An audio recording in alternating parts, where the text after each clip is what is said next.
أعوذ بالله من الشيطان الرجيم بسم الله الرحمن الرحيم. Seorang sahabat yang mulia namanya Abdullah bin Hudzafa al-Aslami radhiyallahu anhu. Abdullah bin Hudzafa ini jarang sekali orang tahu kisahnya, tapi beliau punya satu hal terutama pada saat menghadapi kematian yang luar biasa. Dia pernah diutus menuju ke negeri Romawi untuk menyerang, ternyata ditawan oleh Raja Romawi. Dan orang-orang Romawi sudah dengar, ini muslimin ini kebanyakan orang-orang Arab Badui dari padang pasir, jazirah Arab. Orang miskin, tidak banyak orang kaya di antara mereka. Nanti kalau dibanding orang-orang Romawi dulu, nggak ada kekayaan apa-apa mereka. Tadinya orang tidak ada yang lihat, dianggap orang bodoh, nggak bisa baca, nggak bisa nulis. Sekarang dengan masuk Islam, Islam membawa mereka menyebar ke seluruh dunia. Mereka jadi pemimpin. Dan yang luar biasa didengar oleh Kaisar, keyakinan orang Islam ini mengalahkan kokohnya gunung.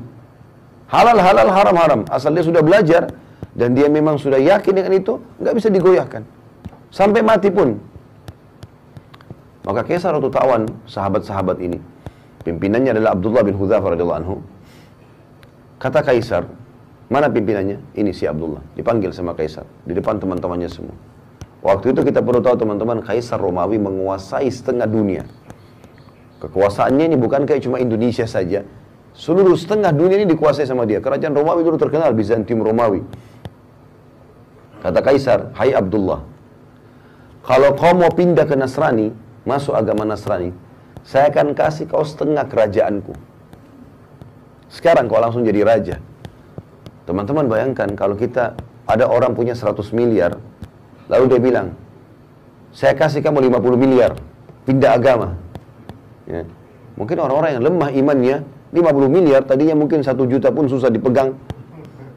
50 miliar ini mengkhayal bagi dia. Pindah agama banyak. Bahkan orang banyak pindah agama karena Indomie. Di Indonesia kan ada begitu. Kasih sembako pindah agama. Atau memperjualbelikan agamanya, berkedok Islam tapi benci Islam. Banyak sekali di Indonesia. Luar biasa benci sama Islam. Macoin segala macam hal demi untuk dunianya. Berapa banyak? Abdullah bin Hudzafa ambil pelajaran teman-teman sekalian. Ditawarkan setengah kerajaan Kaisar. Datangkan saksi-saksi. Nih, saksi semua ini bukan main-main. Kamu bilang saya masuk Nasrani, setengah kerajaan. Dari Badui padang pasir orang miskin jadi raja langsung. Berdampingan sama Kaisar. Apa jawaban Abdullah? Kerajaan ditawarkan.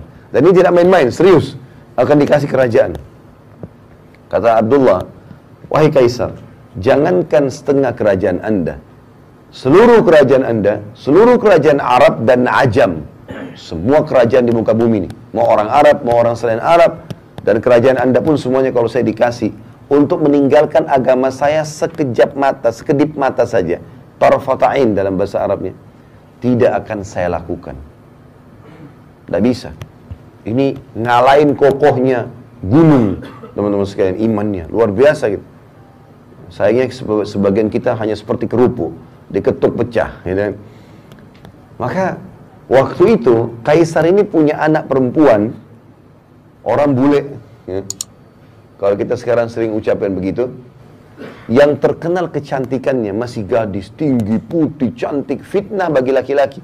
Sampai banyak raja-raja waktu itu dan para perdana menterinya Kaisar, panglima-panglima perang berharap jadi suaminya perempuan itu. Terkenal sekali.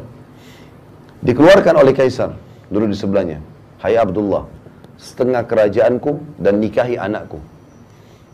Ini juga plus lagi, dapat perempuan tercantik di dunia pada saat itu. Kata Abdullah dengan kalimat yang mungkin Kaisar tidak semudah itu memahaminya ya. Tapi orang beriman harus bisa faham. Dia mengatakan, Anda menawarkan anak Anda perempuan ini ya, untuk digantikan dengan bidadari yang Allah janjikan untukku di surga. Artinya percuma, nggak mempan. Ya. Maka kata Kaisar, penjarakan orang ini. Instruksinya, jangan kasih makan dan minum. Nggak boleh makan dan minum. Teman-teman, kita kalau nggak makan 2 hari, 3 hari mungkin masih lapar, tapi masih bisa hidup lah. Tapi kalau nggak minum, ini nggak mudah nih. Dari pagi sampai malam kita nggak minum sudah kering tenggorokan. 2 hari, 3 hari bisa meninggal ini. Jangan kasih makan dan kasih minum, di penjara. Dan Kaisar suruh penjara prajuritnya perhatikan. Kalau sudah lemes, sampaikan ke saya.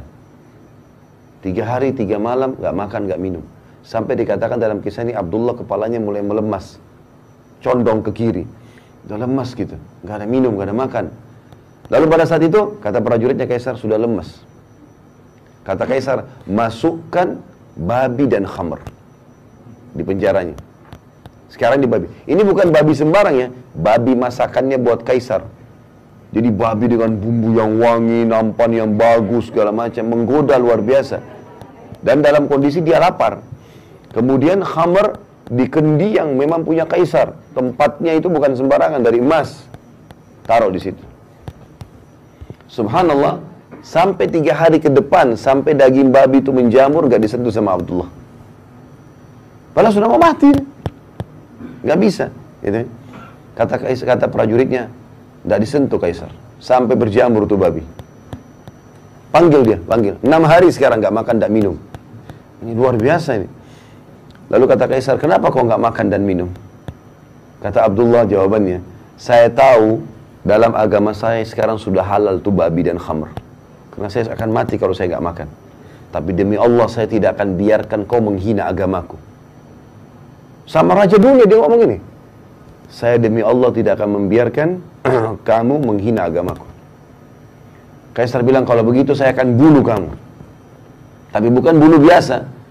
Saya akan masukkan kamu ke minyak panas. Didatangkan periuk teman-teman sekalian, besar. Bisa nampung 10 orang laki-laki masuk ke dalamnya. Karena besarnya. Taruh minyak panas, dibakar. Mendidih minyak itu. Kata Kaisar, cemplungin satu persatu prajuritnya Abdullah. Jangan dia terakhir. Sekitar 30 orang. Begitu dilempar yang pertama teman-teman sekalian, dikatakan dalam riwayat kisah ini, dimasukin dalam hitungan detik tinggal tulangnya keluar. Karena panasnya minyak itu. Abdullah lihat nih. Satu dilempar, baju perangnya pun, kulitnya semua habis orang itu. Tinggal tulang, ngapung.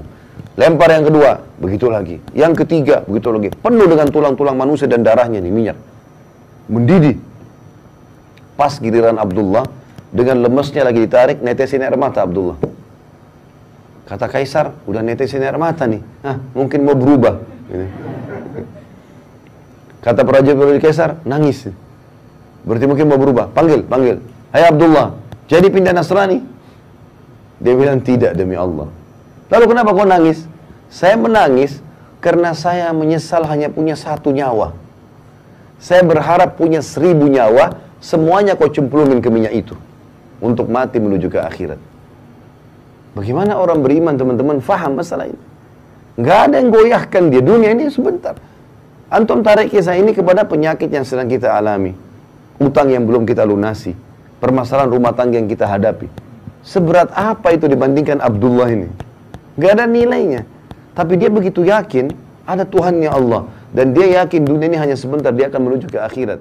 Itu poin yang tidak boleh luput dengan kita.